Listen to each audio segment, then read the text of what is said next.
Welcome back to News of My Fiance. Raw, live, in person, live raw. With DJ Ambush and Morgan Jones. We're back reporting live from the 5 Alarm Fire. That is Portland, Oregon. Thank you for joining us. We really appreciate your support. Be a part of the text chat fam squad and join the conversation in the chat. Shout out to our studio sponsors, L&J Industries, for providing this dope space each week. Shout out to our production team, Kyle of Residual Audio, Jess and Ross, and our remote quality controller, Michelle, for making sure that this show happens every Monday. And of course, shout out to y'all for watching, listening, and staying engaged with us. And before we get started, fiancés, make sure you like, subscribe, comment, and ring that bell so the algorithm notices us. Become a member over at patreon.com/newsofmyfiance to support the ever-expanding show. We just want to be able to spend more time with y'all and pay our bills at the exact same time. So let's get this John popping. What up, Kyle? What up, C's? We see you.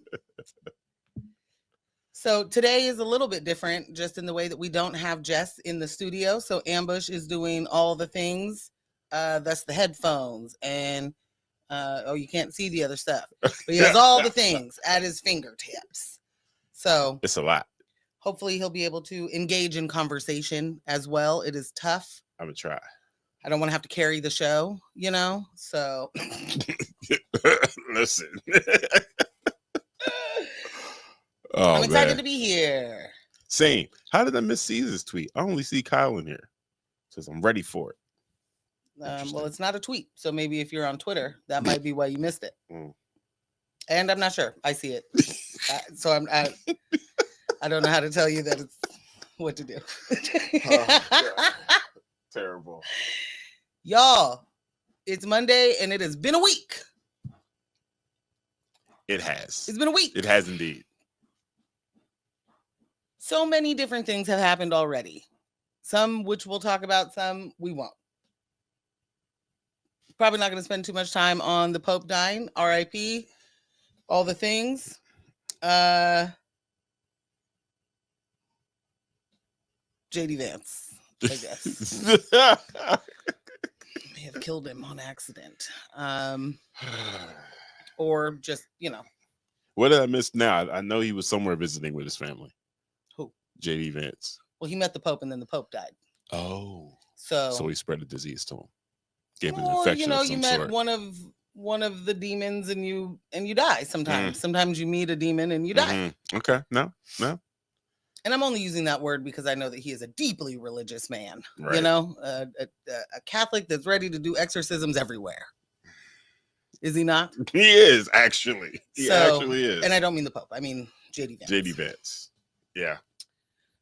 There were quite a few. I'm not sure what to call them. The jokes of like, this is the second dad that met JD Vance and dipped was. Who was the first dad? His. Wild. Wild. Oh, no. Michelle is in the chat. Hi, Michelle. Who was the first dad? Wow. Yeah. Cold-blooded, man. Like, the internet, I know that part of it is that, you know, you're behind a screen and so nobody actually knows it's you or whatever, but like, y'all be getting some wild stuff off that you would never say to someone's face. Yeah, the internet is cold. It's been cold for a minute, though. Existence. Yeah, yes. Since its existence. Yes. Certainly. Forums, chat rooms, wild. All of it. Let me ask you this. Chain email letters. Oh. Outside of Nike talk, right? Because we don't talk about Nike talk. NT to the, you know. Oh, okay. My bad. I don't say the whole thing. He's like, I don't even know why you did that. I don't even know why you did. See, that's how you know you wasn't a part of it. That's how you know you wasn't a part of it. You wasn't on that forum at all. That's how you know you was a lame. Okay, I ain't go that far. You weren't in the Nike Talk streets. It's true, I wasn't. But outside of NT, yes. When was like the first time that someone said something to you on the internet and you were like, wait a minute, what? To me? Do you mean that to me? Like, For real? Do I need to come find you? Why would you? Why do you think it's okay to say something like that to me? I think it would have to be MySpace. Okay. Just in the progression of things. Yeah. Although wild things were said to me on NT, like, please be clear. No, I assume. That's why I was asking, like, outside of that, because okay. Yeah. That was a dumpster fire. Those gents were wild. Maybe not so gents. I don't even remember though, like having like beef or anything. You know what I mean? Or like being until maybe Facebook, really. Okay. And then being pretty vocal on Facebook. And was it in a group? Like a Facebook? Okay. No. Okay. I'm not big on I don't know. There was a time the groups were like super popping, and they were like early on. I think they probably still are. I think that there's lots of groups that are still popping. I've not found community that way. Maybe the best way to say it. I don't know. That hasn't been my experience. Is not like, let me get up in the Facebook group and like commiserate. I feel like for the most part, the groups I've been invited to, not so great. So I'm not sure if that says more about me or the group, the people inviting me. Yikes. Unsure. There was a really good group that you were omitted from. It was the group in which we used to plan your the proposal. That was an awesome group. I bet that group was real fun. It was popping in there. I bet that group was real tight. Just a whole room full of liars and deceivers. I love them so much. In a fantastic way. Yeah. So it's fair. Yeah. Okay. I think for me, it was like phillyhiphop.com. It was their message board. And somebody had said some old, like, super fly shit. And it was someone I knew in real life. Oh. And it was like, you've never spoken to me like this. And you gonna try now? And C's will remember. C's will remember what I'm talking about. He was a local comedian. I think he might still be a comedian. I was like, you never said no shit like this to me. Interesting. 1, why now? 2, what we gonna do about it? What's up? What's good?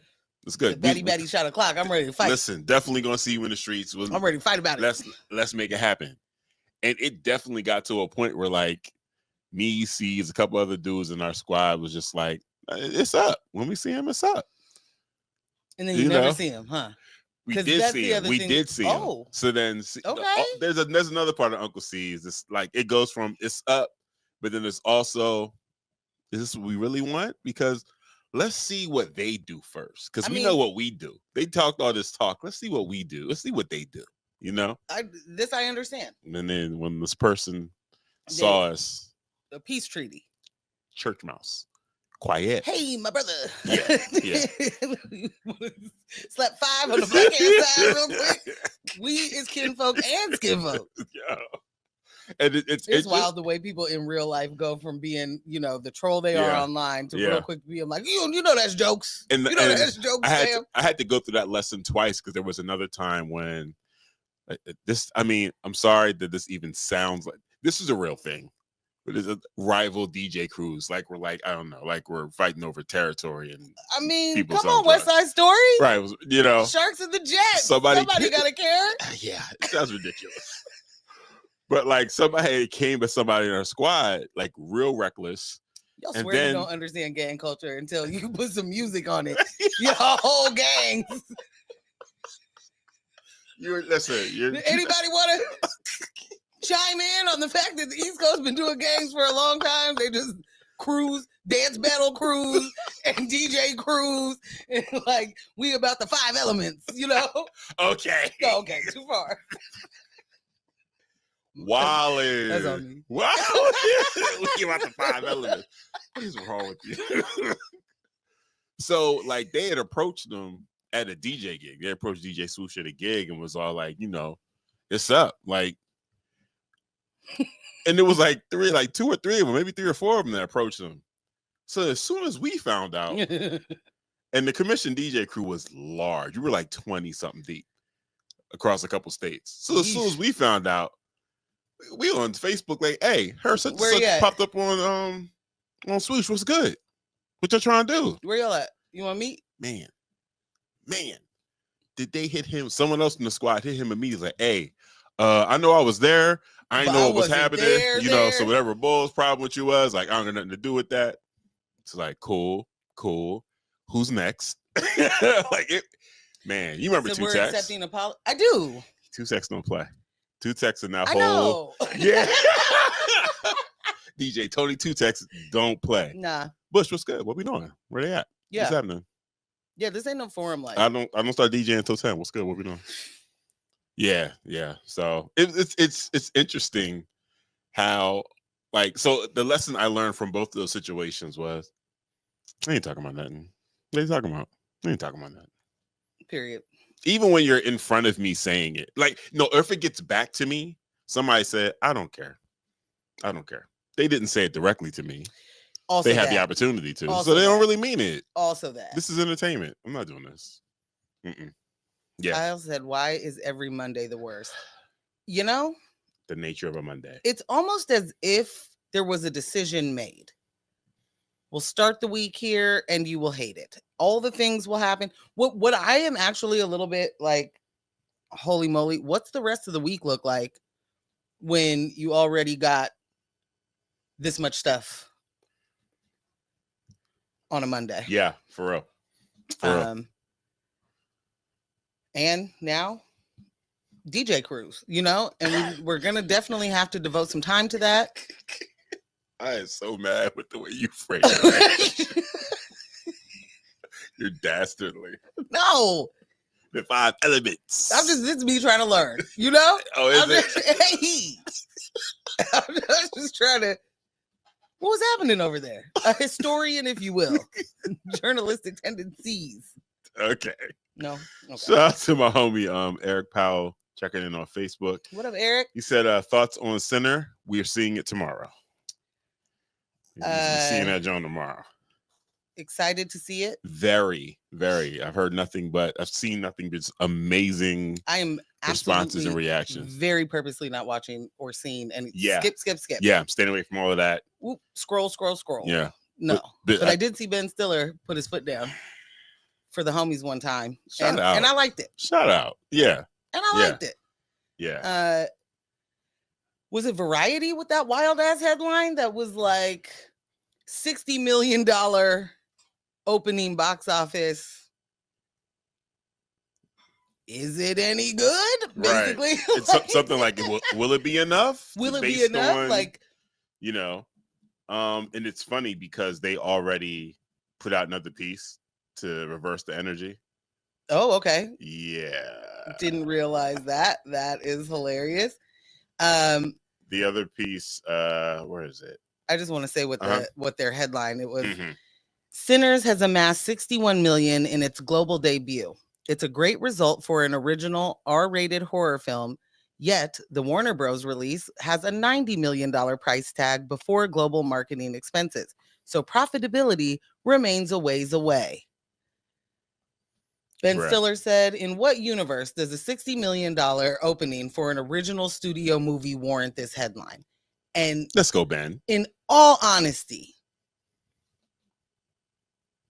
America, this world always, the one that you have always lived in, and that's no shade to Ben. Not at all. This is it. This is what Black creators get. Yeah. That's what we talking about. Oh, whoa, you did something that no one's done in a long time? Yeah, probably not enough. Right. Probably not enough. Next piece from Variety. 5 reasons why Ryan Coogler and Michael B. Jordan's Sinners ruled the box office. Oh. Oh, interesting. Did it rule it or did it go mid? Like, you're going to have to explain to me that a 60 million, because we're talking about not the Marvel, not a,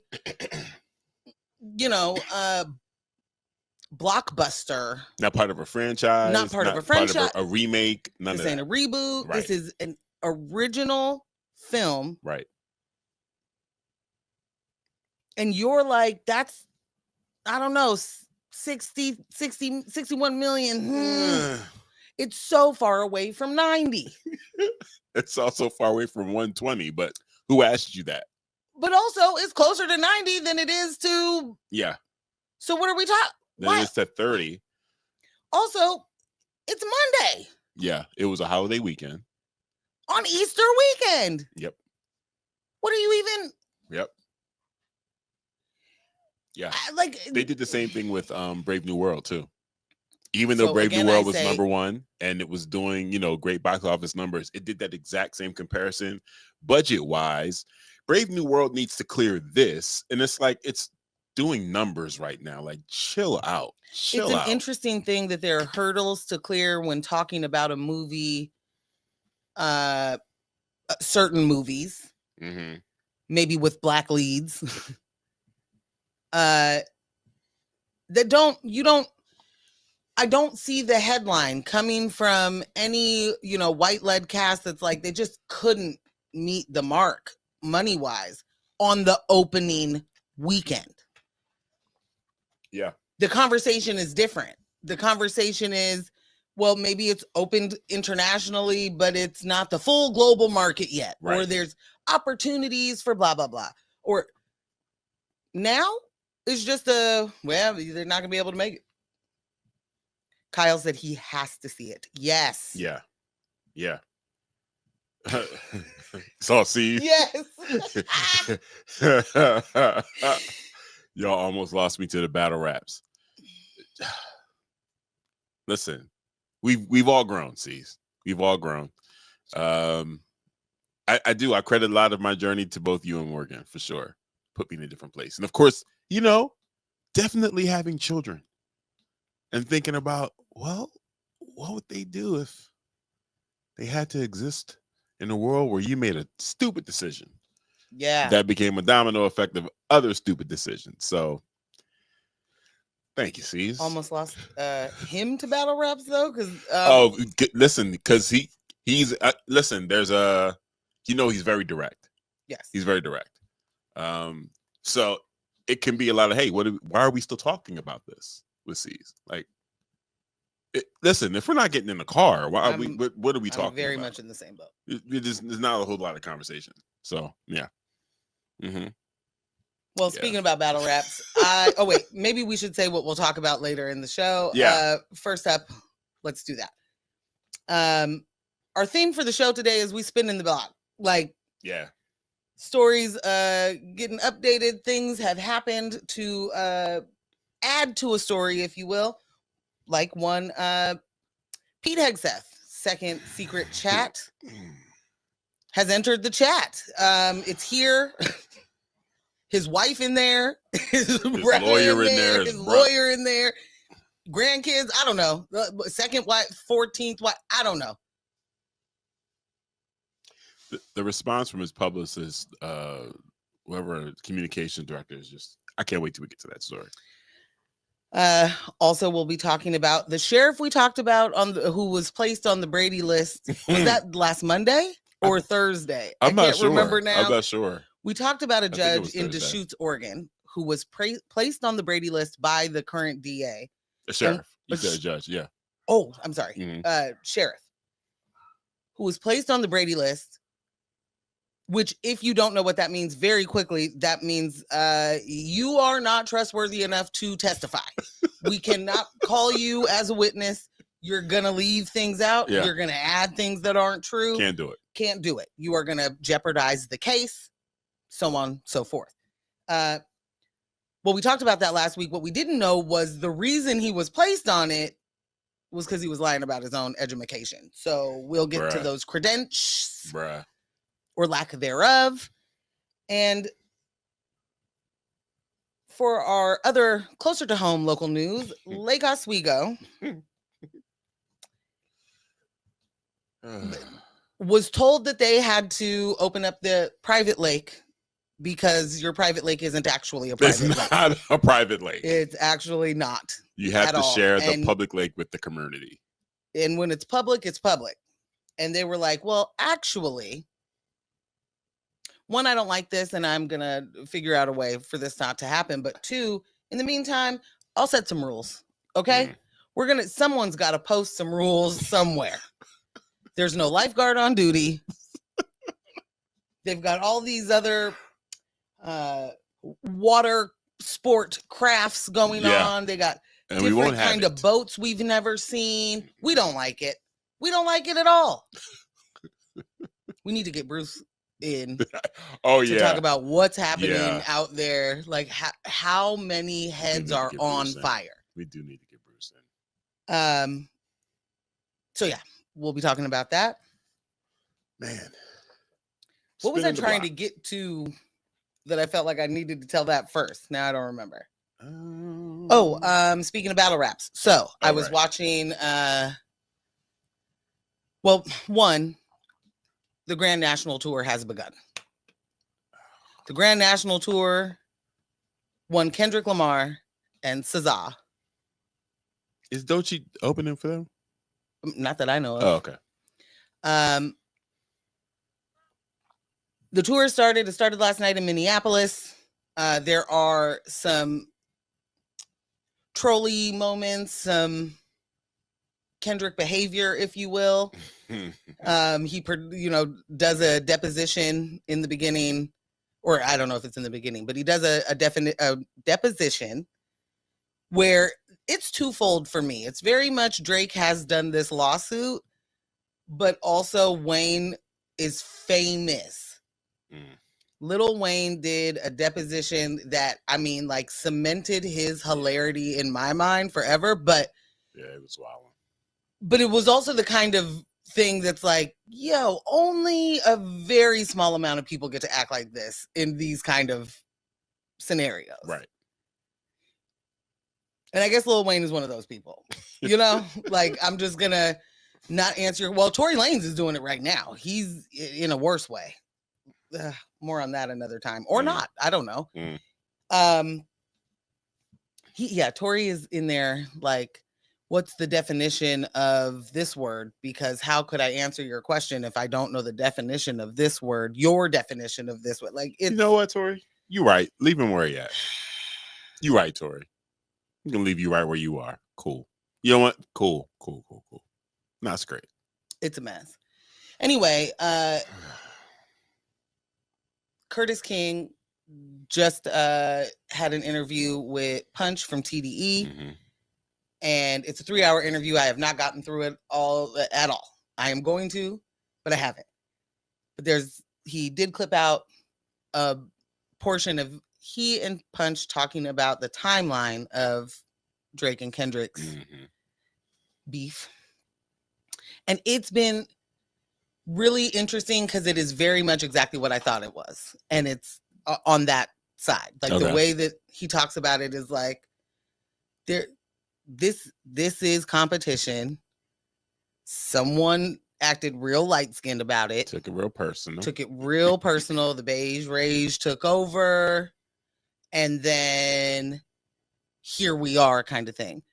But one of the things that I learned, so he's like, the control verse was competition. That was just a stated competition. Here's where I'm at. He was like, Pusha T was mentioned. Pusha T was like, hear you loud and clear, Kendrick Lamar. Meek Mill sees Kendrick in the club, goes up to him, daps him up, and is like, I got to get you back for that. Right? Great. It's like J. Cole.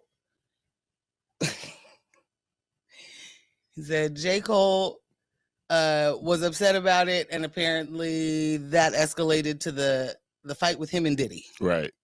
Which I need more of that story. Yeah. Because what do you mean he was mad about the control verse and tried to fight Diddy about it? Like, was Diddy rapping it in the club? Like, what happened? You don't have to explain it. I need more. Curtis, we need more. I need more. We need more. But it very much was like, he asked like, what was Dot's demeanor when you heard this or you heard that? He was laughing. Like, this is funny. Like, where he lives, things are very serious. Right. This is music. This is funny. Yeah. Supposed to be having a good time here, guys. And a real good time. Yeah. We're winning. Yeah. The unbotheredness that Drake wanted so bad, when you are outwardly emotional about a thing, you can't hide that you're not. Yeah.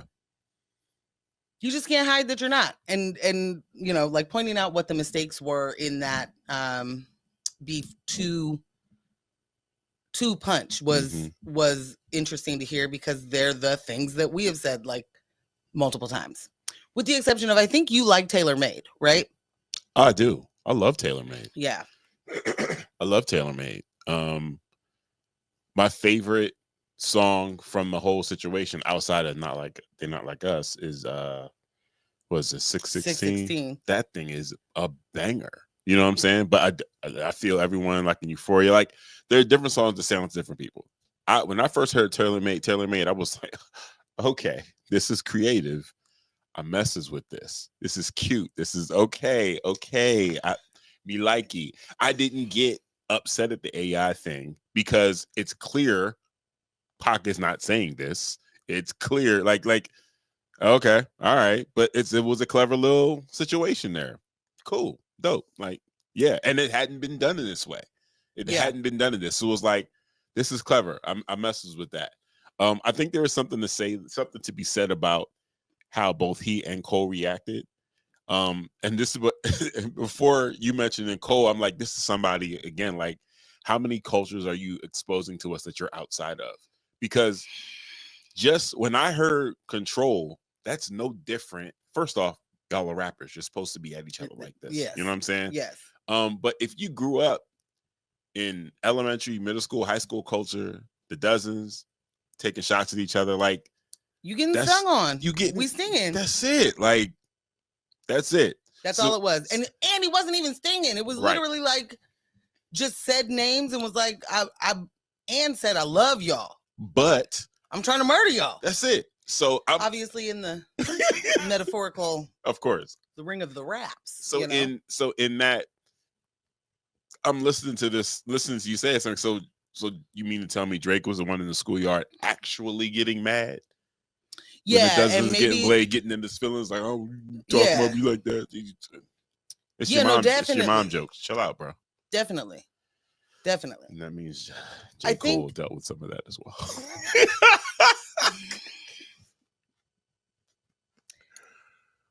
I think there's something to be said regionally. Mm-hmm.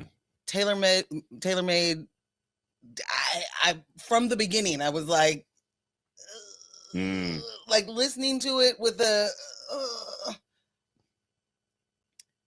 it didn't like, I understand where you're saying it's clever, and I very much wanted to be like, yes, it is, and I guess it is clever. Yeah. You're like, clever because the more like, I don't want to say that I was offended, because I feel like that might be too strong of a word. There are people that were, yeah. But I think there's reason to be. I think it's fair if you were. And I think that it really does highlight also just how outside of the culture Drake is, maybe always will be. Like, it very much was like, I'll have your heroes tell you something. You know what I mean? Like, so it was more so about him doing it. Not necessarily just that, but that added a lot of weight to it, that he was the one doing it too.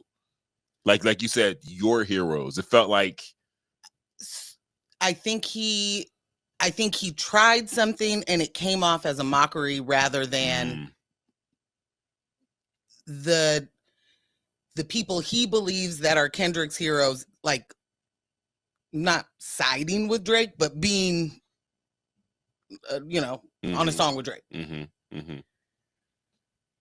I think you really don't understand what certain people mean to certain places, which right? makes sense for Drake. Which certainly makes sense. But I also think that, like, you did that with one of those people living and didn't say anything. Right. Like, so for me, from the jump, it was always like, you didn't even talk to somebody. Like, that's a living, breathing person. You got a line for Snoop. Like, there's no way you can't get in touch with Snoop. Yeah. And you didn't? Like, to me, that's wild. Like, you thought that would be okay to do and not say anything, not a heads up, a FYI. Yeah, and that's a good point. A nothing. So to me, then it just becomes disrespectful. And it's only to be disrespectful, which that's the point of a battle. True. So don't get me wrong. True, I understand it. But there's multiple reasons why I can't look at that. One, even take it seriously as a song or as part of the like diss. You know what I mean? Yeah. Like, not to freaking mention that in the song, you're like, say he likes young girls, that's a gift from me. Right. And then in your lawsuit, you're like, there's unknown sources of You're the source. You the source, bro. You're the source, fam. You're the source. You did that. Tupac did not write that, right? That rhyme? Yeah. Like that wasn't somebody else? I mean, somebody else may have wrote it. That's an interesting, no question. That's an interesting perspective, because I do remember like hearing that and people being like, this is disrespectful, why would he do that? This AI. And when Kendrick used AI in the Heart, was that Part 5 video? And was a bunch of different faces. Yeah, a bunch of different faces. None of that felt disrespectful. None of that felt exactly.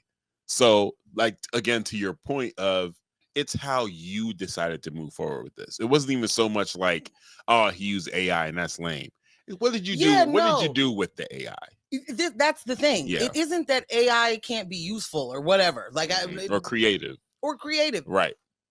But also, like, ain't this your craft? I feel like you don't need that. A visual aid is completely different to me than I'm going to have a song with 3 parts. One will be Tupac, who's dead.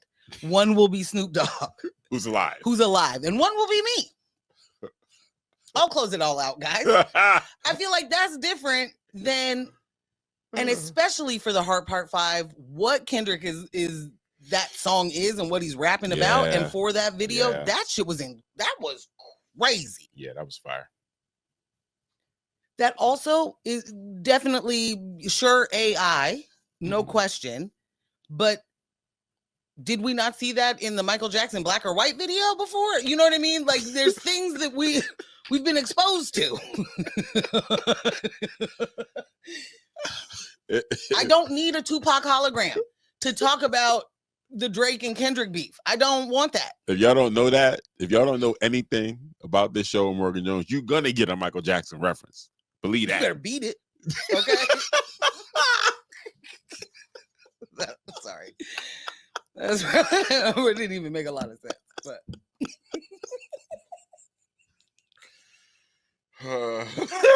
is it break time? I don't know. It's okay. That's my bad. So I will say, just to close this part out, that Punch said, I felt that was felt like a mockery. And Drake said, I took that. And personally. I took that personally. Nah, he said that, that felt like a mockery. He feels like that was a mistake. That was a mistake for, I think, the people, not just West Coast residents, but most certainly people that grew up here. There's a different culture. And I'm not pretending to be from LA or Compton or, you know what I'm saying? But I do understand, even in California, how many different cultures are in California. I feel like Canadian man didn't know that, even though he lived in California. Right. He didn't get it. Canadian man. And this is not even like major hate to Drake. You just didn't get it. Right. And it's a continuous showing that you don't get it. No. And that you didn't understand it.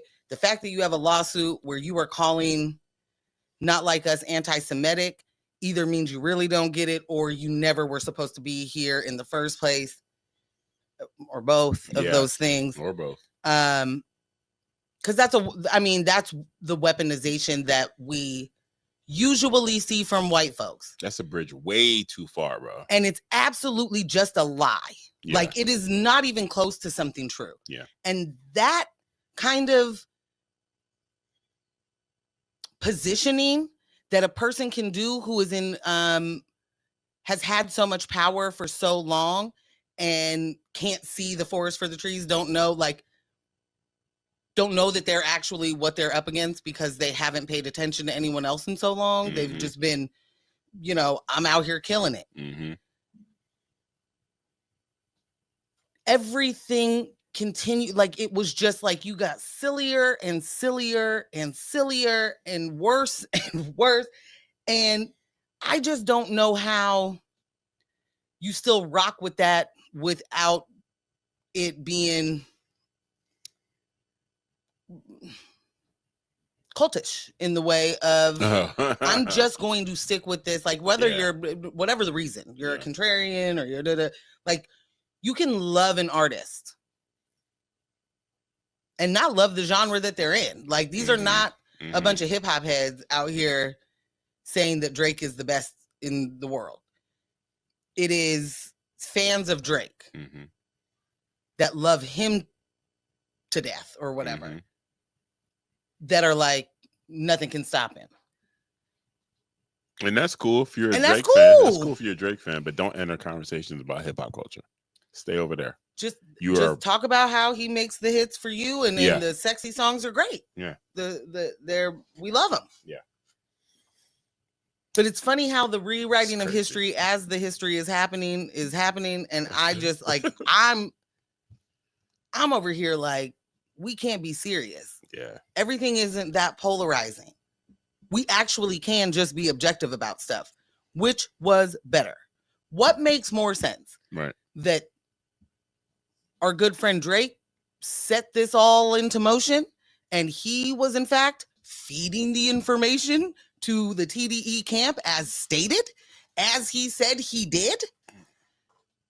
And when the text messages come out, the DMs of him being like, I don't know what none of that stuff is. What they talking about? Right. You look like a complete and total fool to anybody who is literally just trying to be objective in this situation.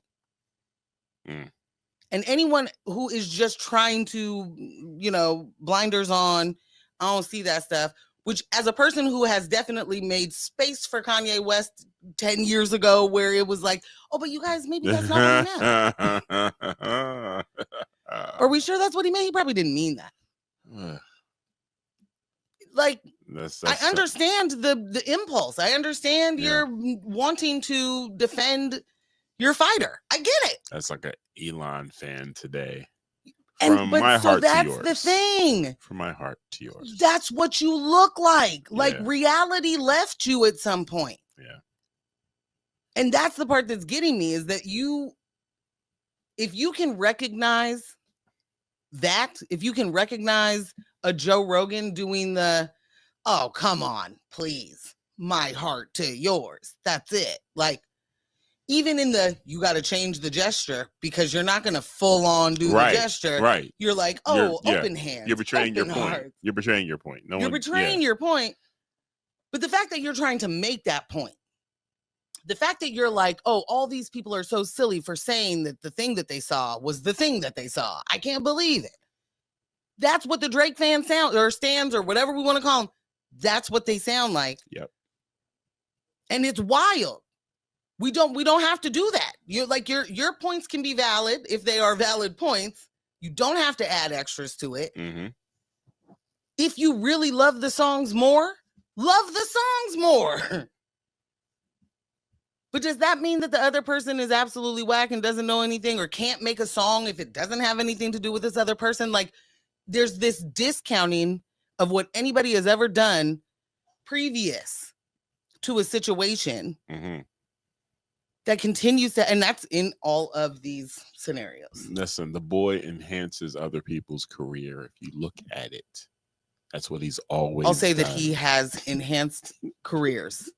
I will say he also sat on necks and made sure that careers didn't happen out of a lot of people that helped his career.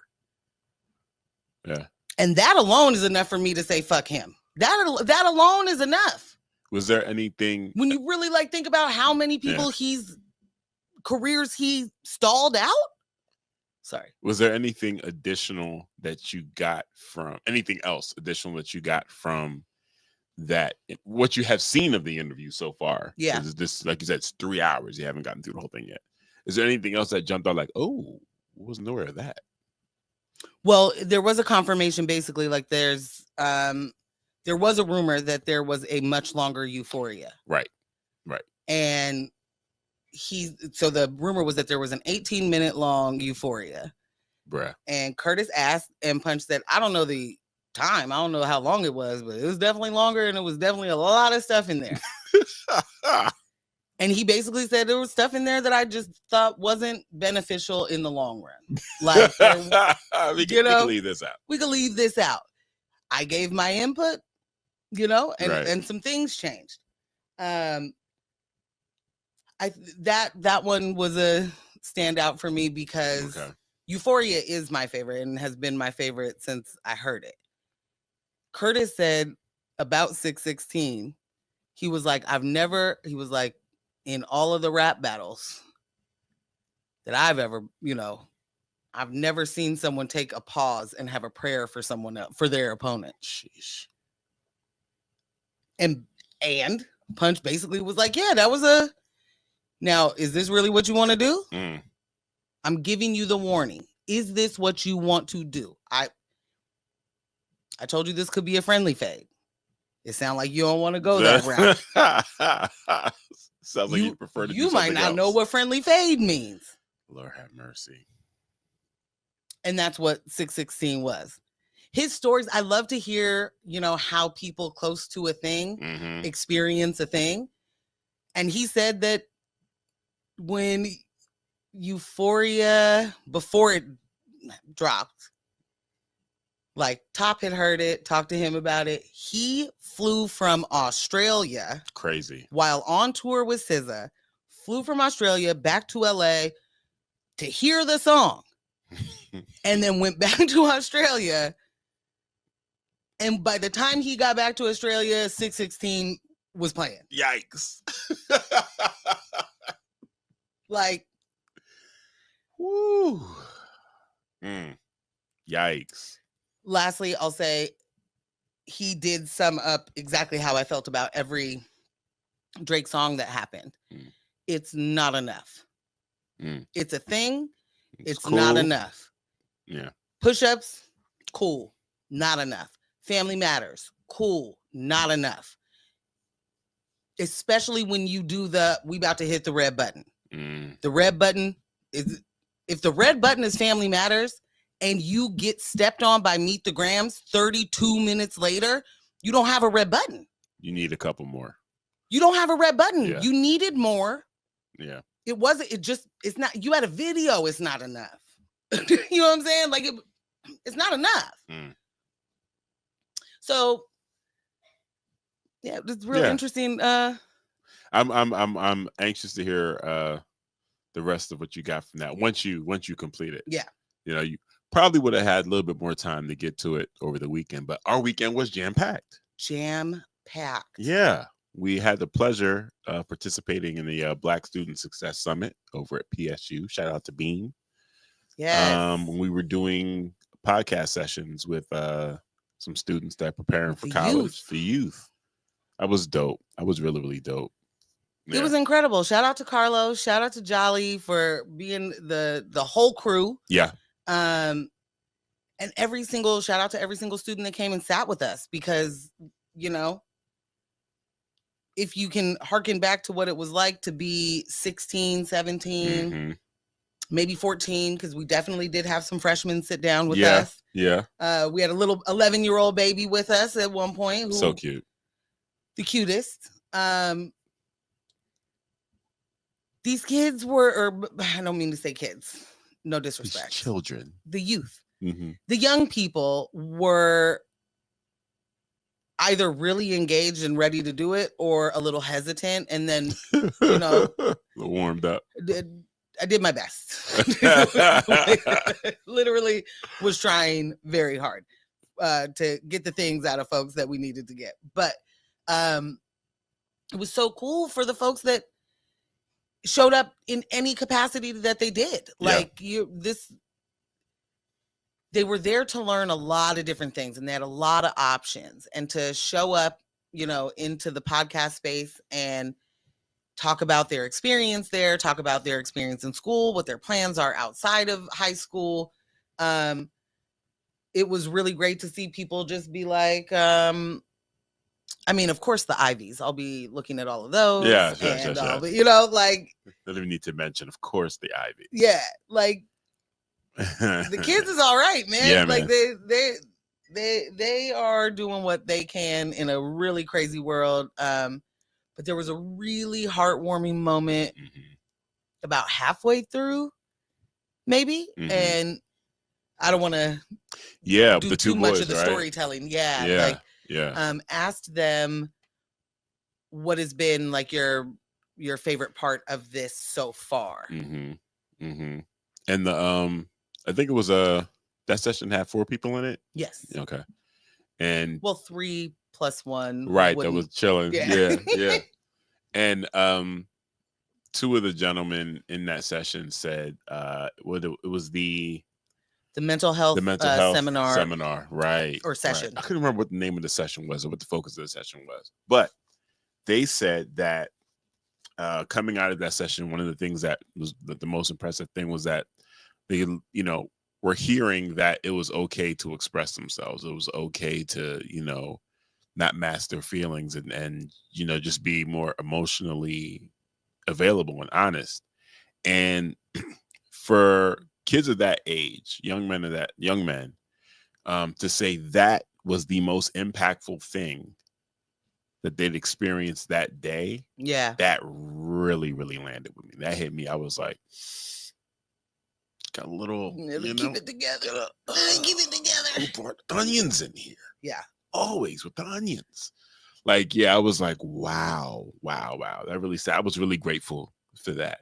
Because, man, that was major. Yeah. Man, we had all of these warm-up topics that we didn't hit, but I do want to try and get to a couple. Yeah, sure. We got time. Because buckle up, y'all. White on white crime is at an all-time high. And not only did we learn that, we learned at the same time that apparently Secret Service can't stop crime either. Man. Like they're around, but are they? Like, the head of Homeland Security. This is great. I mean, got our whole purse stolen.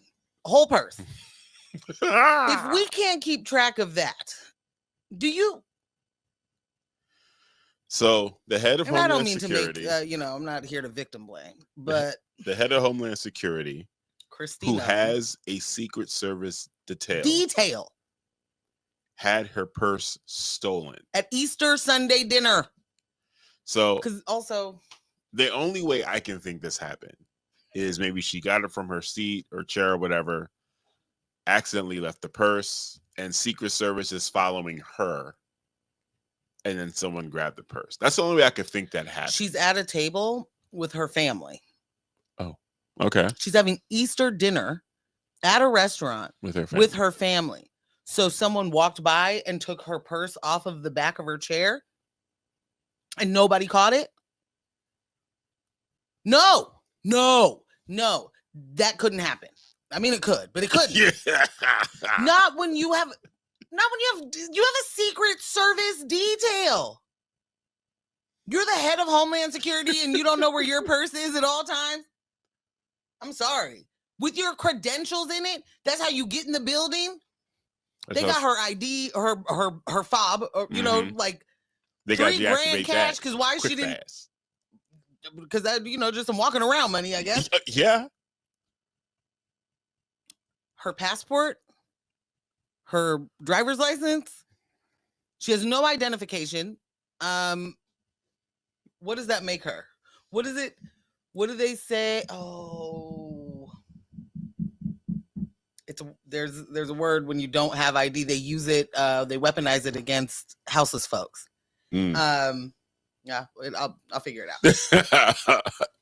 But she's out here with no identification, no way to prove who she is. She's wilding. And she's also walking around with $3,000 cash. I've seen many a funny joke about this.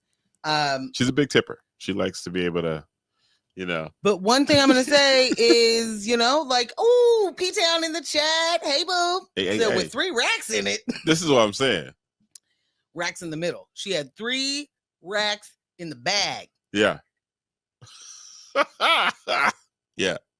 Listen, that's because when she comes across valet, she wants to be able to, hey, a little something. Just a little. Just a little, Just for you you. remember that scene from Casino? On your way in, you tip. That's all. That's all. She's a big tipper. It was still in her purse. She started the day with 4 racks. Oh, okay. Yeah. Just tipping away. She tipped a lot already. She's tipping away. And then she was like, what I have to do is pay cash for dinner. Can't put this on my company card. I'm covering dinner.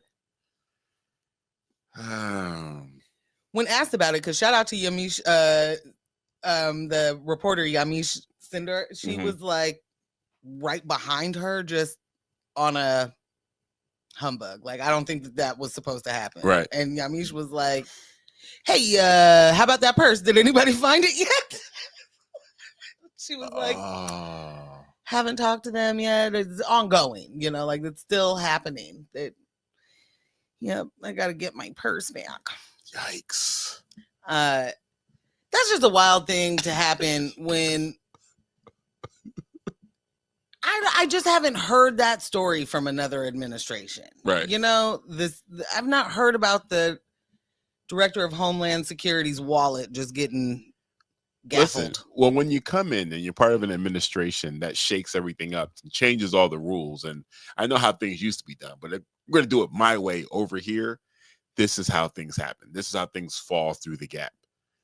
We don't even know how many Secret Service members have been fired or how many people are in the normal detail. Like, we don't know any of that.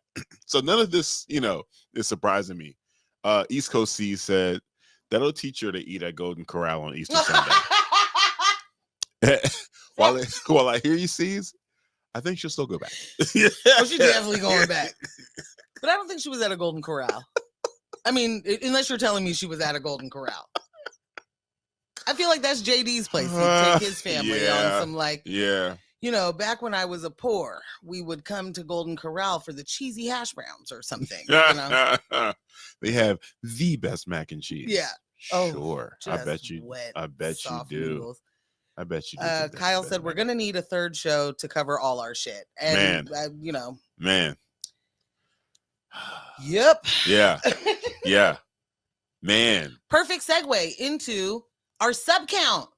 Yes. We made it to 101, y'all. Beautiful. Thank y'all so much for helping us get to our goal of 100. We are now looking to make it 125 by next Monday. So, tell a friend to tell a friend. Sign up, hit the things, get the notifications. And I will probably just take those couple of things into after intermission, just because they're great lead-ins to other stories. Okay, because I'm very curious about we'll just do it then. What you got here? Yeah. Okay. All right. If you haven't already, hit that like button, subscribe, tell your friends to tell a friend, hit the comments, get active in the chat, all the things. We're about to go 10-minute intermission. Stay around, don't leave. Listen to some tunes from DJ Ambush. And then we'll be back in 10 minutes. We'll get into the stories. We'll also add in a couple of things that were supposed to make it to the warm-up. Like Portland's still trying to make this baseball dream thing happen. And I ain't mad at the dream. Just prioritize it. Also, I am mad at the dream. Why are you mad at the dream? I am mad at the dream. Fuck that dream. It's the last thing we need. Right now, the last thing we need is another stadium that does not do anything year round, that cannot have the capacity to be helpful in any way outside of people going to a game sometimes. We don't need that. Yeah. This is a small city. We don't need to, slow down. Put that shoulder down. How this dare is you? a small city. There's a reason we only have 2 professional sports. You know what I mean? Like, slow down. We're sports town, all the things, all the stuffs, but y'all, you better watch it. Get that train to go watch the Mariners. Like, this is the last thing we need. Anywho, make it back. after intermission. Welcome back from intermission. We made it. Are you still here with us? Hit the chat. Let us know. I'm not sure which story to go into first, so I just want to mention a couple of things that we had planned to talk about. Right. One, Portland and this baseball stadium that we have been apparently longing for a really long time, although we don't actually have the population to support the kind of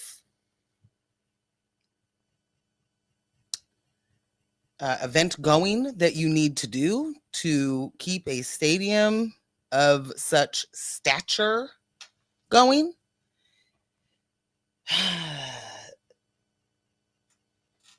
Some, what are they called? Renderings have dropped. New renderings dropped. Right. And it's definitely on some like, Portland, are you ready for are you ready for it to happen? And while I am seeing the big, $700,000 boulders getting put in new places so that, creating a hostile environment so that people cannot live there. The idea that we're even talking about this instead of before making sure that there is housing for people while we are dealing with the Ritz-Carlton having displaced business owners in order to be there for a population that isn't here to receive it.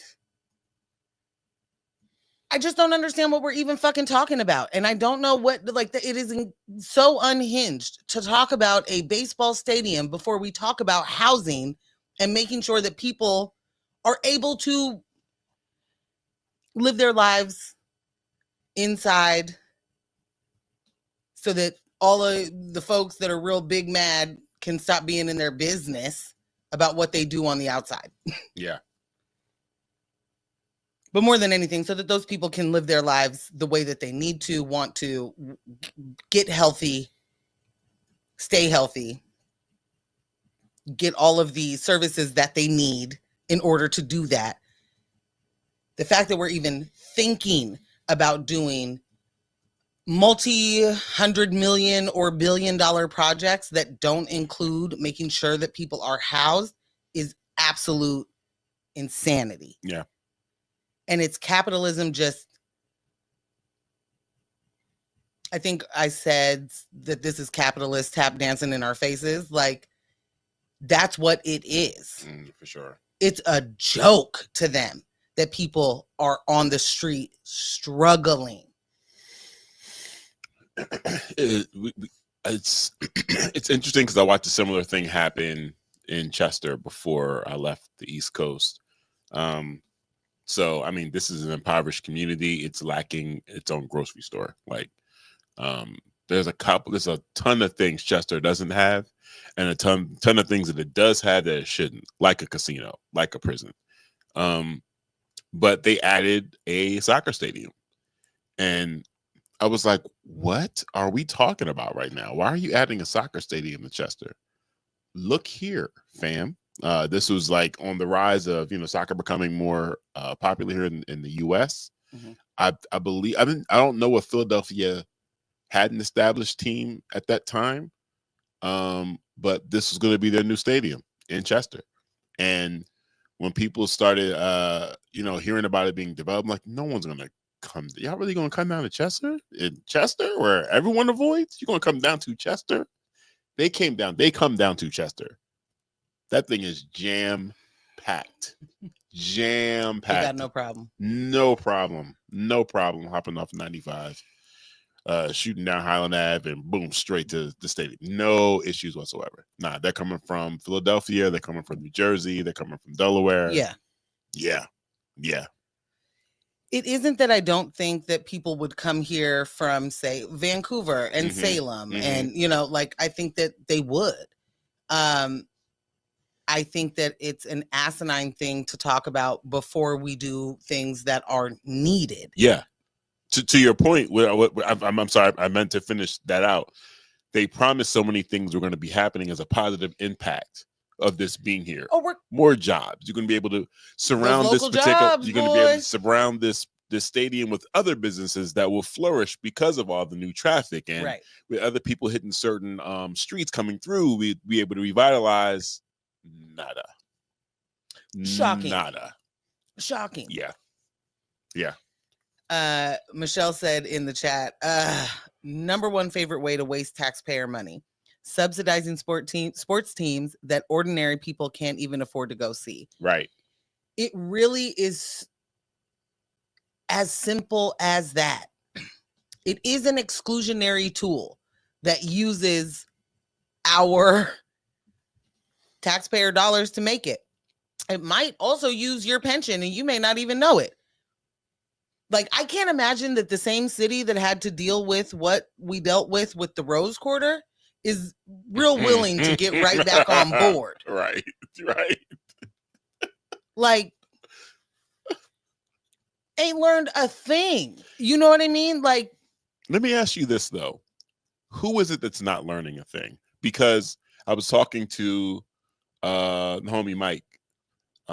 We were in Alberta Street Pub and we were talking about that hotel right next to it and how it was supposed to do this and do that and do this. And I'm like, and that's the one with like the soaking. Yeah. The other. Yeah. And I was like, there was never a point in my mind where I thought any part of that would be accessible to the community. Because there was supposed to be a conversation about low-income housing being a part of that project. And I'm like, why do y'all keep, like, I'm not believing any developer. They have a history of doing this, not just here. Like, this has been going on for decades. Yeah, this is the developer gambit, right? Like, it's I will get the tax breaks from the state and Fed for adding in a little, poor razzle-dazzle to it. And then you find out you only have to do that for market rent for like 2 years. Right. And then as soon and it's only a certain amount of units. And that amount of units could be very small. And so insignificant, it means absolutely nothing to the community. It means nothing to the people you've displaced.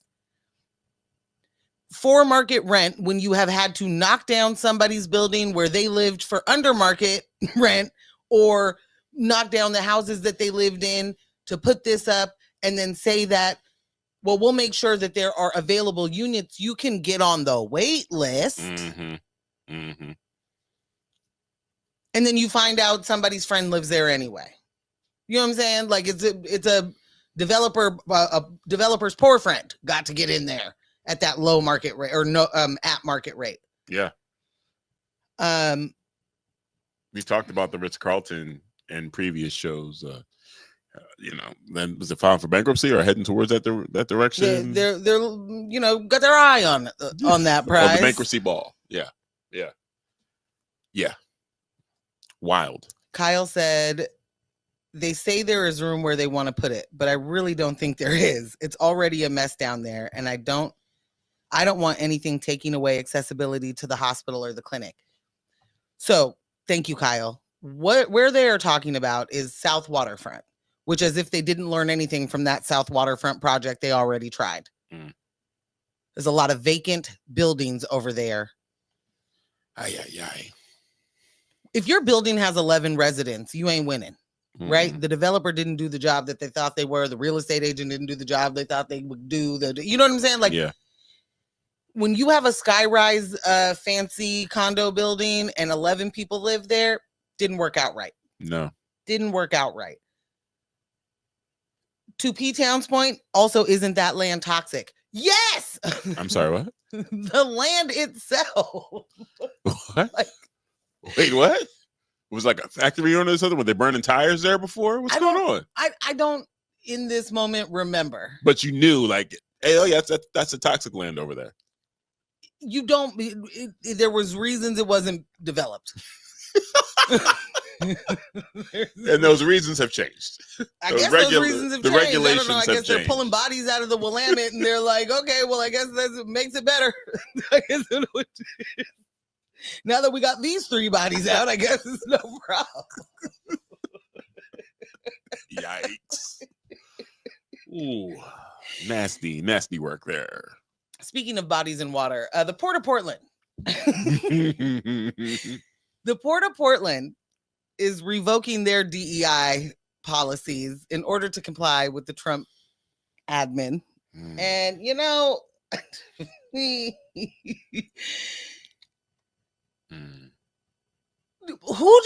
this a part of it? Do you have to tell people that you're doing that? Yeah. Like, is that a part of the Trump admin's? Yes, you have to announce it. If you don't announce directive? If you don't announce it, how does he know that you're pledging your fealty to him? If you just do it quietly, you still could necessarily fall under the gun, you know? But if you announce it, then he's like, okay, we'll move you to the good list. No coal in your stocking. No coal in your stocking. Quarter. But, you know. Look, it is the people that will say, what do we need those policies for, that are also quick to be like, well, let's just get rid of them. If y'all believed in the inclusion of other people, you wouldn't need the policy, right? And the fact of the matter is, we know for certain that they don't believe in those policies. No. We know we are not working within a merit-based system. We are not over here doing the best resume and best interview and best references win. So could we just like not do this part? I don't know. Like, I'm tired. I'm tired of even the conversation. I don't even like to use the letters now. I don't, you know what I'm saying? Like they kill everything, all of it. Misappropriate, reappropriate, do all the things, like change the history. Nobody has to ask the question of why anybody would need a DEI policy in the first place, why affirmative action would have been a thing previously, what has happened before that, and why no Black and brown people were getting jobs. Like, it's completely asinine. And here we are having to deal with it. Stop telling people, I guess. I don't know. Like, you're making it so, like, to, how do I say this? To do whatever it is to a good, you know, continue to get the federal grant that you need. I don't know, shut the fuck up about it. Like, you don't need to, but maybe you do. Maybe you have to make the announcement in order for the grant to come through. I think in the past, when you had an administration that maybe you still needed to rub the shoulders of or make good with, that was done in a room somewhere, right? In an office over dinner, right? Or whatever. It was not some public declaration.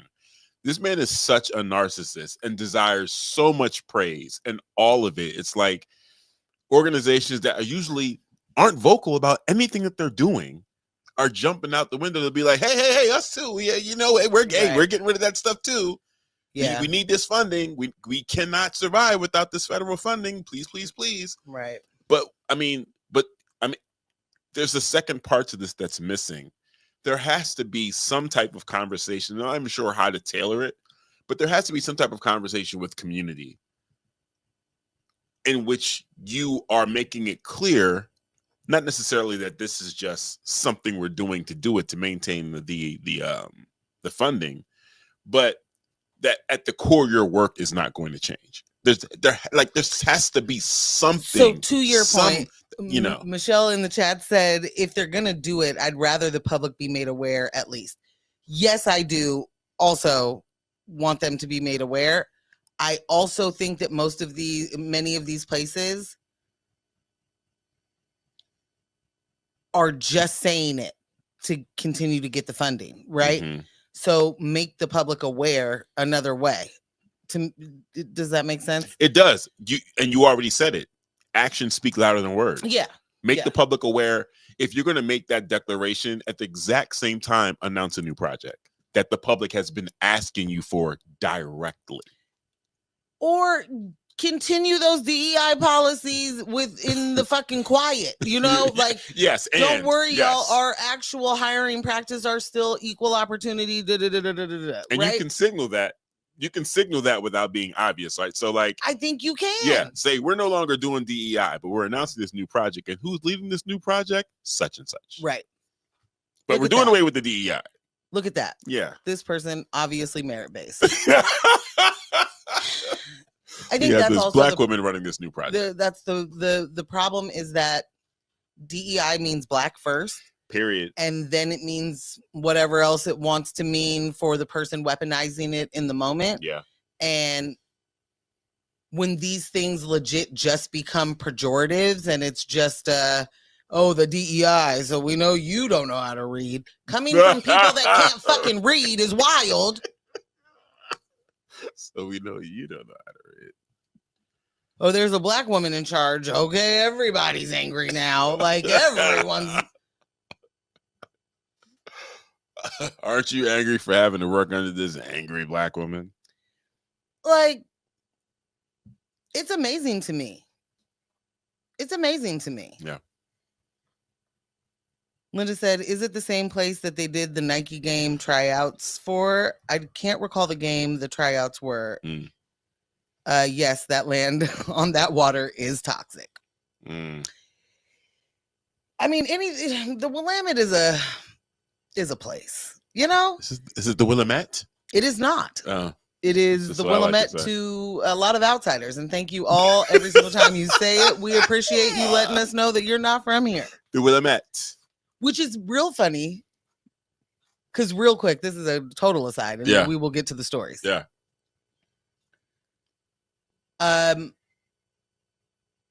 Indigenous Native American words are everywhere. Of course. Streets, counties,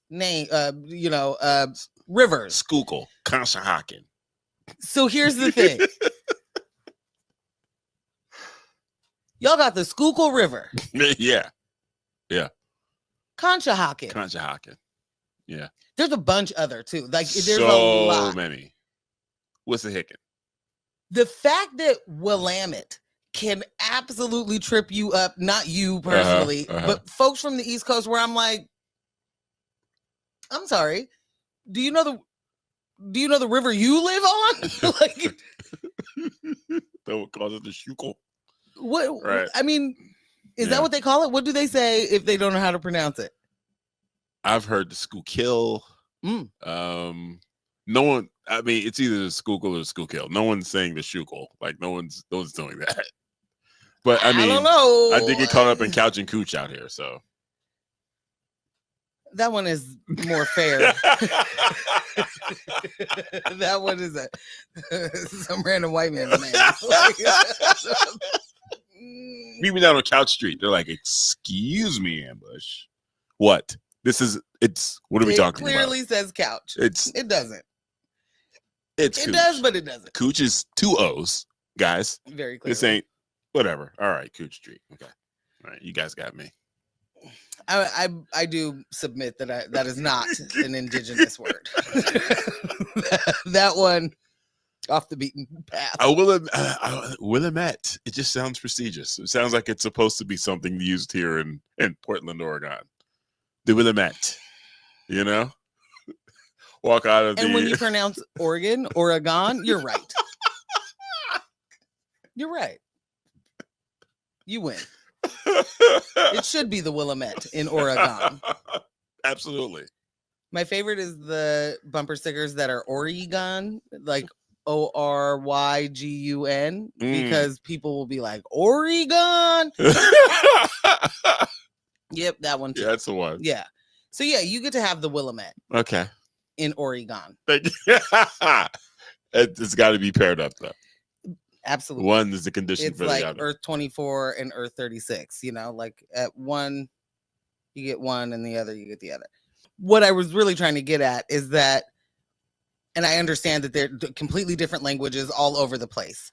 There's when, tribally, but it's funny to me when people who have been exposed to those kind of at least, at the very least, street names and rivers and lakes that you're used to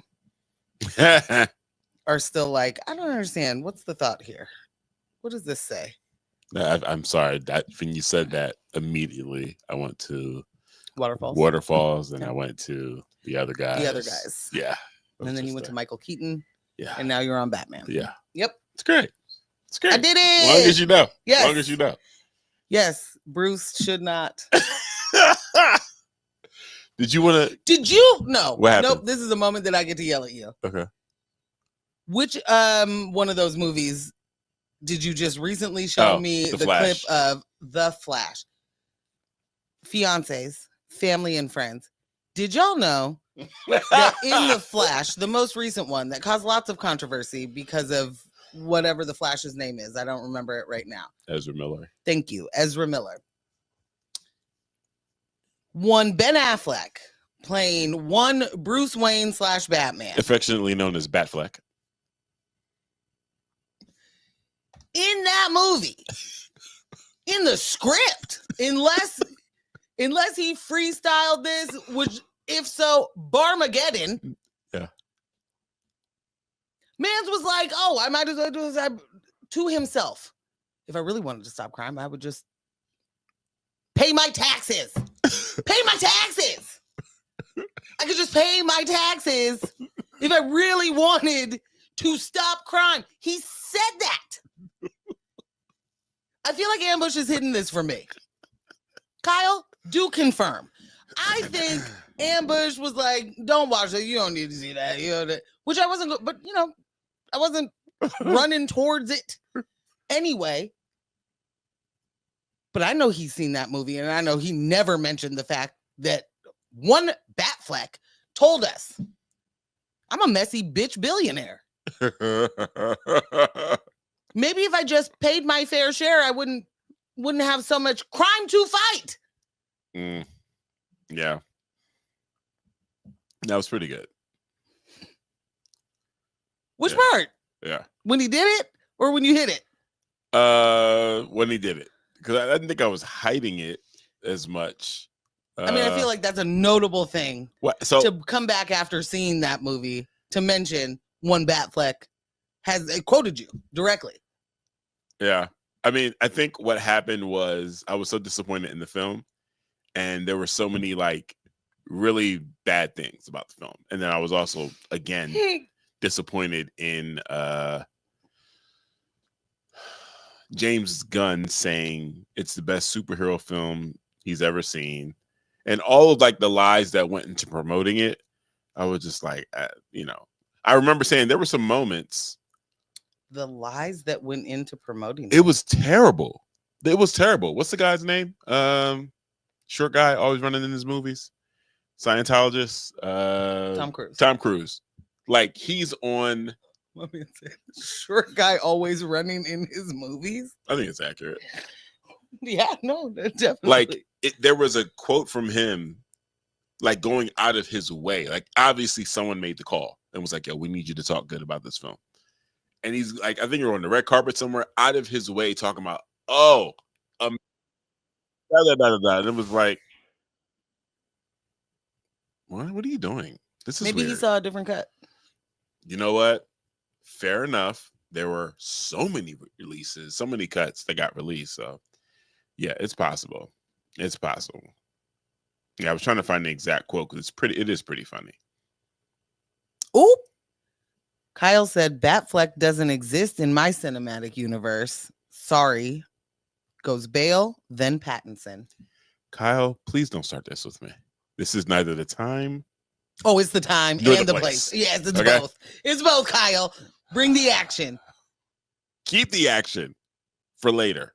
I'll pull you into an episode of a podcast like that has no name. Because he was also a daredevil? Morgan. Or was he Green Lantern? Just kidding. I know he was a daredevil. No one brings him up as daredevil. Was he daredevil? Was Jennifer Garner not Elektra? Why are we doing this? Oh, okay. Huh. Jeez. Man. Sure. Anyway, let's revisit a story we did last week. Uh-huh. I don't know if it was Monday or Thursday, but we were talking about the Deschutes County Sheriff who was placed on the Brady list by the current DA. And now we know that the reason, or added reason, was that he lied about his education. He's a lying-ass liar. Deschutes County Sheriff Kent Vanderkamp is under fire yet again after an investigation by District Attorney Steve Gunnels concluded that he provided false testimony and records about his educational background. The findings prompted Gunnels to place Vanderkamp on the county's Brady list, which flags law enforcement officers deemed unreliable as witnesses in court. The investigation that was released on Friday revealed that Vanderkamp falsely claimed in sworn court testimony and in records submitted to Oregon State Police that he held degrees from the University of Southern California, shout out to everyone that went to USC, and the University of Arizona, shout out to everyone that went to U of A. It wasn't him. It was everyone did, yeah. In reality, the investigation found he earned his degrees from the University of Phoenix and Trident University. For years, the discrepancy went completely unnoticed because apparently when you aren't doing DEI hires, you just believe everything that you've been told. Why look at the reference? Why look at the degrees? Why would I care? You don't need to show me anything from USC. Totes believe you, bro. You definitely did that. For sure you got in there. For years, it went unnoticed until Vanderkamp submitted in the voters' pamphlet statement in 2023 listing those institutions. Oh, I'm sorry. He listed the latter institutions, not USC or Arizona. According to Oregon law, knowingly submitting false information to the voters' pamphlet is a criminal offense. Despite this, Vanderkamp won a heated election last fall to become sheriff, which, y'all, we're going to have to get a whole lot better at these sheriff elections, okay? With like a lot better. Right. The DA's office began its review in November after one of its staffers noted the conflicting education claims. USC and the University of Arizona both confirmed to the DA's office that Vanderkamp was never enrolled in either school. Quote, Sheriff Vanderkamp, while serving as an expert witness in DUII prosecutions, testified falsely about his educational background, including while under oath, the DA's report said. The quote continues, this misrepresentation directly compromises his reliability as an expert in multiple cases. The report also emphasized that the investigation was exhaustive and the evidence overwhelmingly clear that Vanderkamp gave false testimony in multiple instances. In a statement released earlier last week, Vanderkamp disputed his inclusion on the Brady list, asking the public for patience. On Friday, he told the Bulletin that the incorrect claims on his resume were the result of a graphic designer's error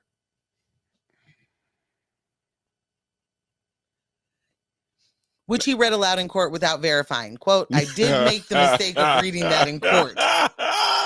What? You don't know where you got degrees from? Don't you have fake degrees hanging in your office? Vander can't tell the truth. Not Vander can't. Oh. No, I'm not Vander doing it. can't. I'm not doing this. No.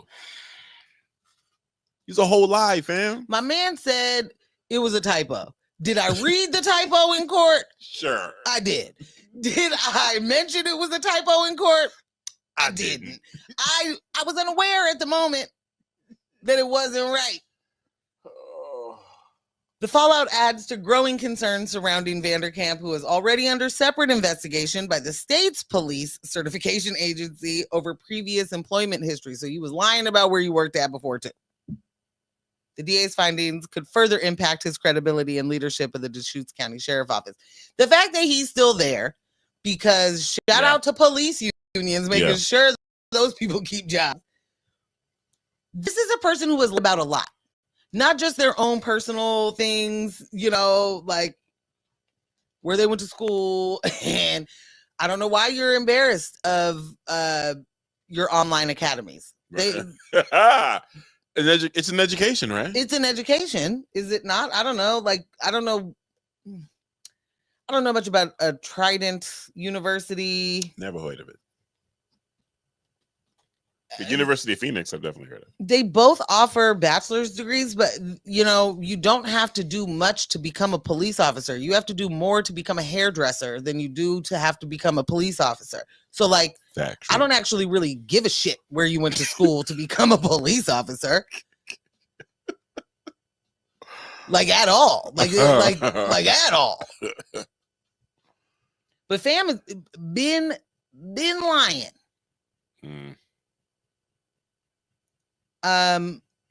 So you don't have proper certification for certain things. You don't, you know, and you're supposed to be an expert witness on DUIs. You know who else is supposed to be an expert on that? Pete Hegseth. You know what I'm saying? Man. Like these things don't really matter if you mean expert by I do it a lot. You know what I'm saying? Like that's not, I don't think you're supposed to get on the stand and tell us about all of those things.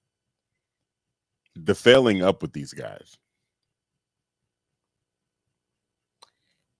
Do go on. I saw a news article, news story today. I can't remember what outlet. It might have been CNN. They brought in an expert to talk about the leak, you know. And they're like, well, you know, at this point, I don't see how there can be anything less than Pete Hegseth resigning. Who said that? Some pundit, some guest on the show on CNN.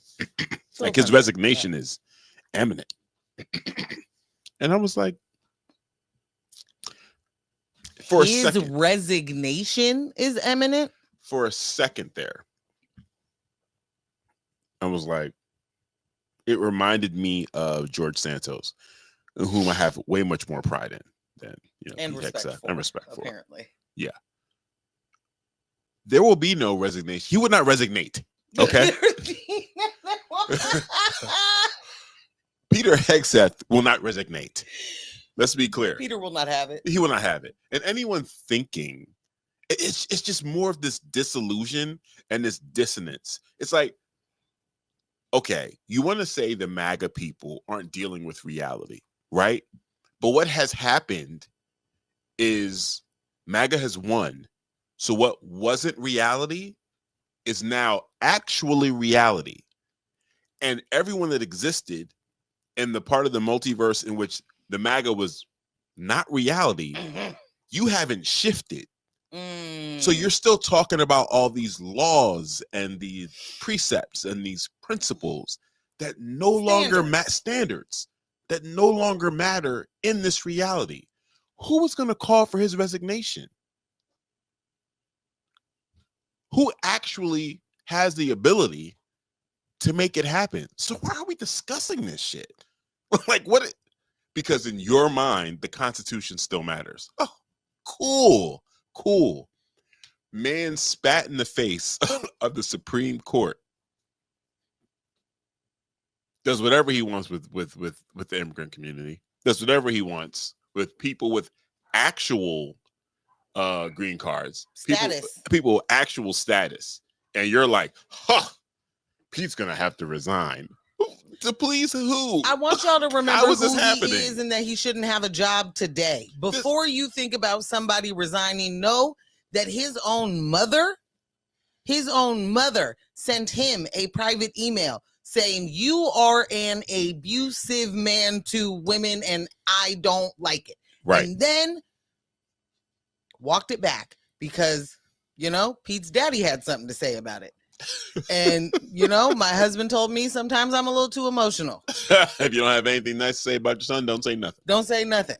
Right. This isn't the first Signal chat that leaked. No. It's the second. It's the second. And it's the one that shows he was also telling his wife and his brother and his lawyer what was happening with strikes in Yemen because it's important to them, right? Let's get after it. They needed to know what I'm doing. That's just me at work today. You know what I got going on? I got a couple of presentations and also a few bombings. And then when I get home, would love some chick parm if you're making it. If not, can you warm up the meatloaf? Please. Yeah. Defense Secretary Pete Hegseth is facing mounting scrutiny after it was revealed he shared sensitive military plans on a second private signal chat group that included his wife, brother, and personal lawyer. Number 2. The chat, according to CNN sources, was used to discuss U.S. military operations against the Houthi rebels in Yemen and remained active even after Hegseth was confirmed to the Post. The revelation follows a wave of internal chaos at the Pentagon, where Hegseth has recently fired or reassigned top aides amid concerns about leaks and internal power struggles. His former press secretary, John Elliott, and several dismissed senior officials have publicly criticized the secretary's judgment, warning the dysfunction is now a distraction to President Trump during a volatile time for the U.S. military operations abroad. I wonder why times are so volatile. Anyways. It's probably because Pete's drunk. Yeah. The second signal chat, like another one already under investigation by the Pentagon, acting inspector general, contained details about strikes on Houthi targets, unlike the official chat with cabinet members. The personal thread included individuals who may not have security clearances, including Hegseth's wife, raising additional concerns about the handling of sensitive military information. Man is doing his pillow talk in Signal. Listen, when you got your president who was keeping sensitive documents in a bathroom, at an open public space. Well, I guess it's not public. Members only? What's Mar-a-Lago? You got to be a member, I'm sure. Could the staff get in there? You know what I'm saying? Yeah. Yeah. Who are mostly probably... And he got reelected. After portable that, people? Yeah. After that, got reelected. This is a nothing burger. Like... His president literally. I really want to never hear that phrase again, but I know I will. Yeah. Yeah. While a Pentagon spokesperson claimed no classified materials were shared, the existence of the chat, particularly in light of ongoing investigations and staff turmoil, has alarmed both former and current defense officials. Several. I'm sorry. I'm sorry. I've interrupted your story so many times. It's fine. You mean to tell me? Yeah. That isn't, what's the phrase? Classified? Classified information of where we're going to do a bombing? Then what is, perchance? Somebody tell me. Yeah. Several ousted aides, including Dan Caldwell and Darren Selnick, deny leaking any information and criticize the administration for its opaque and retaliatory actions. Tensions peaked after a string of leaks, including reports on troop movements, Middle East operations, and even a classified Pentagon briefing given to Elon Musk. Hegseth reportedly launched a leak probe involving polygraph tests and even urged an FBI investigation. A move his advisors warned could backfire, given the active Inspector General review already underway. As the Pentagon executes critical operations... Is there one left? Right? There's an Inspector General around here? Shit. As the Pentagon executes critical operations abroad, including military campaigns in Yemen and preparations for conflict escalation in the Middle East, critics argue that Hegseth's leadership is becoming a liability. Unfortunately, after a terrible month, the Pentagon focus is no longer on war fighting, but on endless drama, Elliott said. It's becoming a real problem for the administration. I just want to say that Pete went on TV and he was like, you know what? With mismatched sideburns. Right. I'm just going to say that because I am the petty bitch that I am. One's like here, one's like here. Right. Like, you ordered a defense secretary from Temu and you got one. That's it. That's it. You literally got what you ordered. This wasn't a what I ordered versus what I got. No. This is what I ordered and it's what I got. Yeah. It's what I meant to get. Yeah. Mans went on TV talking about this is a bunch of disgruntled, Yeah. old ex-employees that just got all this shit to say. I'm just trying to enjoy the Easter egg hunt with my family. I don't know what y'all problem is. Okay, they're disgruntled. So what? Did you indeed do this? At what point does anyone, say, hey, you know what? We did it. It was a mistake. It's impossible. Instead, they say, this isn't classified. It's no big deal. Okay, cool. I have to interrupt. Shout out to other C's. We got to figure out a bit. Yeah, like East Coast is C's, that how Uncle I'm C's. saying Yeah, it? we got Okay. Uncle C's and we got East Coast C's. East Coast Uncle C's, C's, who was from the East Coast, is no longer on the East Coast. I needed to understand the I didn't have that. Listen, just give me a moment. That's good. Because that's good. Whiskey Leaks, I thought was top tier. But Pete Hegseth absolutely wins the day. That wins the day. That wins the week. Yeah, Hegseth is fire. Is on fire. That is flames. That's flames. Hegseth declassified it during the last shot of. Wait, I can't even read that word. Glenny, fancy whiskey. Like Glenver. Glenivay. Is that whiskey? I feel like that got to be a fancy whiskey. Wow. Fam? Hegseth is amazing. Yeah. Also, every single day he's drunk. And I am a person who understands and empathizes 1000% with addiction. I don't want to see this person put themselves on TV and in front of us in ways that call for being made fun of. However, he's a piece of shit. This is not like he doesn't deserve my empathy. He doesn't deserve my sympathy. He doesn't deserve my understanding of addiction because he's going to tell me that he's not addicted to shit, Right. Like, I don't have to drink this beer if I don't want to. Well, it is for in the afternoon and you're still at work and you're not at a party. And this is, you know what I mean? Like, this is your lunch drink. Like, you don't. Mm-hmm. Not when you spend all your time being a white nationalist. Like when your time is spent being a white nationalist, you don't get to mess up at work. Like you without getting made fun of. I'm gonna shame the shit out of that man for every single moment that he is a part of the administration that takes my dollars. Like every single one. Fuck him every single day. You deserve absolutely zero. You don't deserve this job. He didn't deserve the job at Fox News. Like, what are we doing here? The mediocrity is astounding. Like, it really is. Like, the things that he's failing at in public, dude, like, there are protocols in place literally for this to never happen. Never happen. You're drunk driving your job. Like, all you have to do is stay within the lines. Like, for real, the lines are already there, right? Just drive within the lines. It's already, you got road signs, you got stoplights. You already know he's not in charge, right? Like, you know that there's other people. You know that people that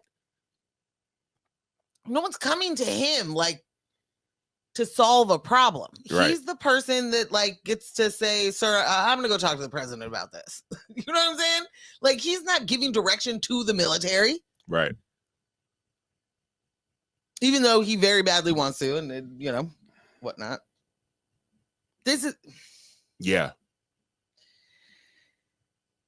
I'll say this. Wild. One thing about Donald Trump that we do have to acknowledge is he don't like to be embarrassed. And this is in fact embarrassing. Yeah, for sure. I don't disagree with you. I do think that this has the potential to be a full-blown nothing burger. Just a absolute nothing to talk about. He's not going to get replaced. The fact that that's the headline right now, that the White House is like seeking a new.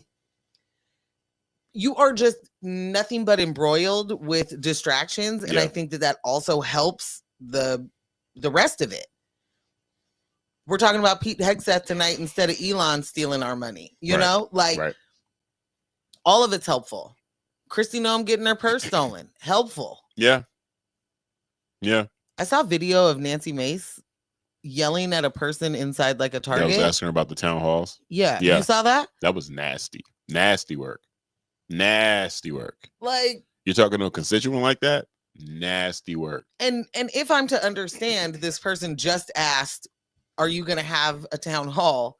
And she whipped her camera out and was like, and I won't be harassed. Mm-hmm. Not without catching this one on camera. Yeah. Yeah. East Coast C said he needs the bumper rails at the bowling alley to stay in his lane. Yeah. In every way. Yes, absolutely. Just walking down the hallway in the White House. Just making sure he doesn't go in the wrong doors. Just crash Absolutely. bandicoots. Yeah, for sure. Why not? For sure. Like, it's so apparent how unqualified you are for this job. Yeah. All you needed to do was get in there and get low. Be low. Instead, all of you come smashing through these doors and you want to shake everything up and remove these people and fire these people and let's like change all these protocols, further exposing how unqualified you are. But again, when it comes to white mediocrity, especially white men, he's been failing up his entire life. Whole time. So why we would expect anything different is ridiculous. And why anyone would expect that he will suffer consequences when he never has is even more telling. Yeah. So that's when it gets frustrating for me, watching these news outlets jump on these gotcha moments. And it's like, what do you think that does for your integrity as an outlet? Yeah, what's the got? Yeah. Hey, resign. To you? Resign from this position at McDonald's? Like, you think he's never. He has zero reason to resign. He's not even getting my man. He's not even getting chastised. Mother walk back right what she said about him. There is no, which was true. Yeah, he's not getting chastised. So why would he resign? Also, him getting chastised means nothing to him and his job. Like, we really got to understand the mind of a person who fails up. These are not things you're worried about. You getting called into your boss's office, whoever your boss is a totally different deal when you feel like everything I've ever done is great. Mm-hmm. And I don't have to worry about nothing around here. Mm-hmm. He's not walking in there like, oh no, they found out I was drinking last night. No. They know that. That's what's not happening. They know that. They're not tripping. That's not the problem. What is this signal thing? Oh, bro, I don't even really know.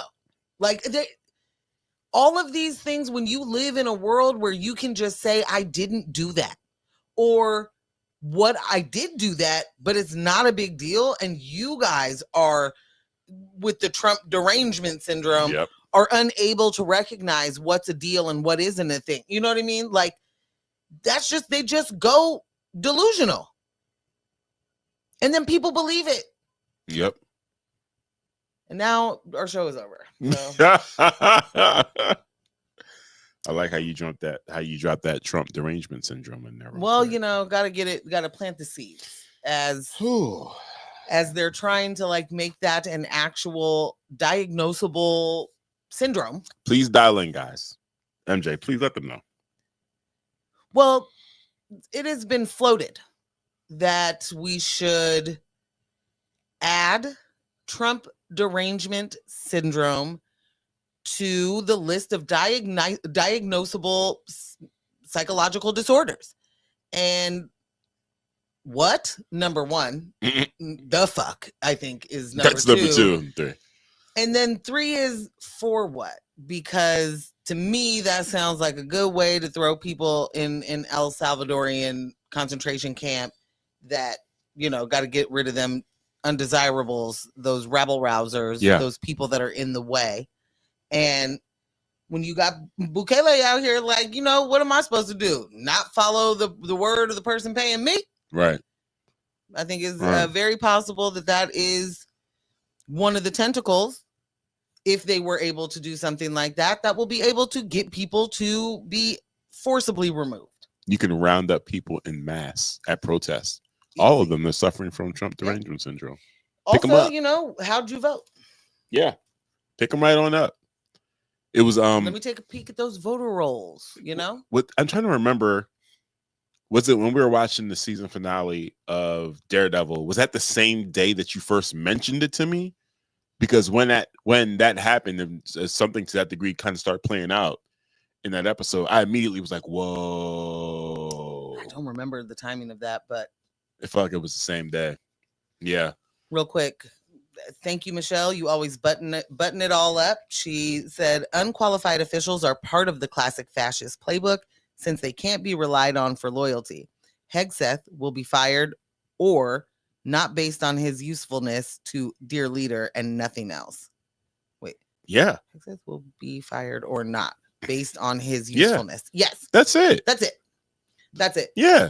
Those are the only conditions. You don't have to be good at these jobs, and we know that by who he picked to do them. Right.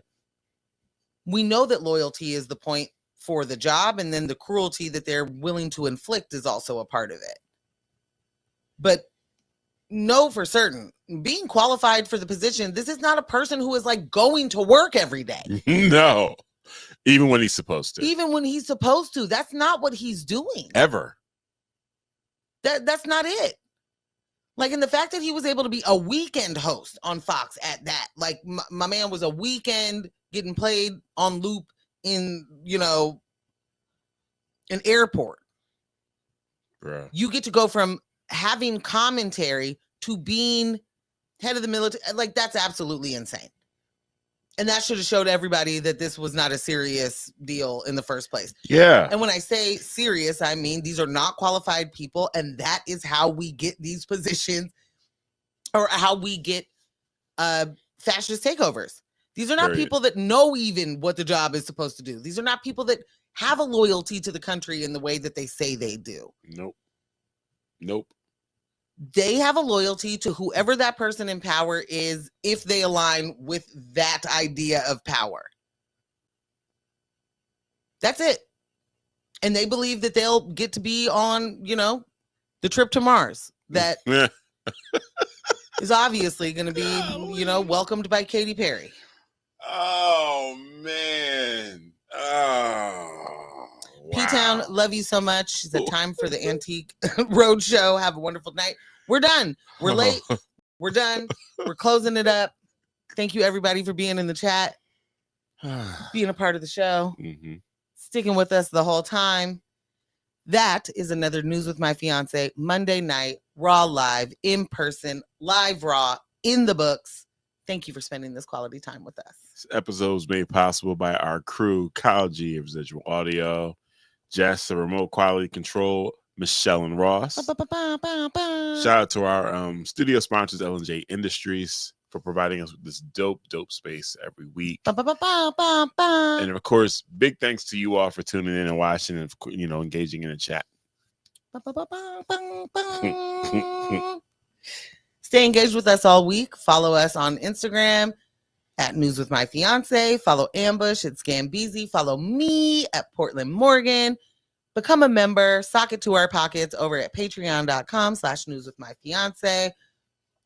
And definitely head on over to the website. Head over to the shop. We got some new merch up there. I feel like Hegseth has to make it up there. We gotta. Orders are going out. Orders are going out. Shout out to Nina, our very first order. Love you, Neens. Grabbed one of those hoodies. You know what I'm saying? Fire. And shout out to our list of Patreon sponsors: Casey, C's, Share Bear, Ella, Jay, Katie, Kyle, Michelle, Olivia, Ross, and our growing stable of free 99 fiancés. Thank you all for your support, encouragement, and of course, staying engaged with us. Hey, you know the deal. Don't let the individuals distract you from the systems. Poverty is a policy choice. People over profits. Power to the people. None of us are free until we are all free. No war but class war. Go hard on systems, not people. We will catch you Thursday morning, 7:30 a.m. to 9:06, right before Tom Hartman. On X-Ray FM. On X-Ray FM. Oh, and if you're not doing anything Sunday, see you at No Request. It's DJ Cliff's birthday. We going in. Oh, it's big. Oh, yeah. See y'all at No Requests on Sunday. Bye.